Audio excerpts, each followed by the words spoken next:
Randy, just you're talking about Josh coaching against him the last game of the season. Yeah.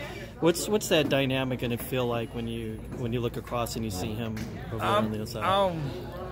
I'm gonna probably be speechless in awe because I remember him as a baby growing up. I'm gonna be going through a lot of nostalgic type stuff, but it's gonna be also a great feeling to see him across him starting out his life, coaching and young in his career, and me where I'm at. I'm going to be a very proud father that day.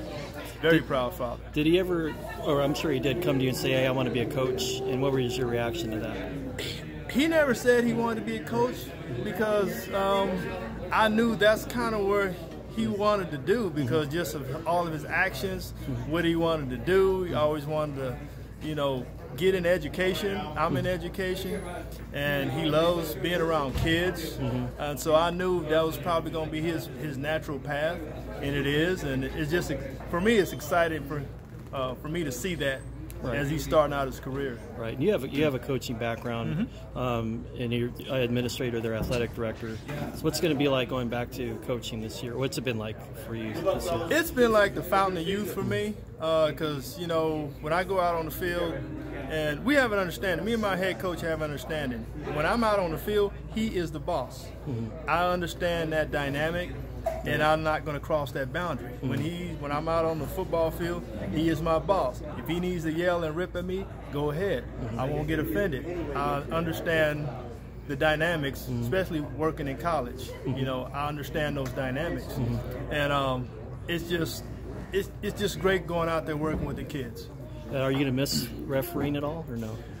No, because I enjoyed. Don't get me wrong, I enjoyed officiating. I had a lot of fun with it. But anytime you can work with kids, especially in the community that I grew up, that's very fulfilling. That's going to fulfill that void that I'm leaving by reffing. And you're the defensive coordinator. Defensive coordinator, yeah. How's your team look overall? Well, we got some good players. We have some really good players. We just don't have a lot of depth. If we stay healthy, which is always a key in football, if we stay healthy, football is a funny game. The ball bounces right. We should have a successful season. Yeah, it's great. It's great to see the former U of A guys still in the public eye. Like Julius speaking today, yourself, Ricky, Lamont. Can you talk about that? You guys played at the U of A, 30-plus years ago? 30-plus years ago. Yeah, we played in the early 80s. Right, and you're still very prominent. Can you talk about what that means to be still very prominent in Tucson and community? Well, I think it just goes something the way our coaches, and Julius talked a lot about coaches, modeling, how players should be and how we should be when we grow up. And Coach Smith was that role model for us, as college players, to always give back.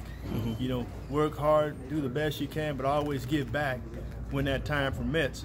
And so we're just following what our coaches have taught us to do, pretty much. All of us are doing that. Well, great, Randy. I appreciate the time. Best of luck to you. Thank you.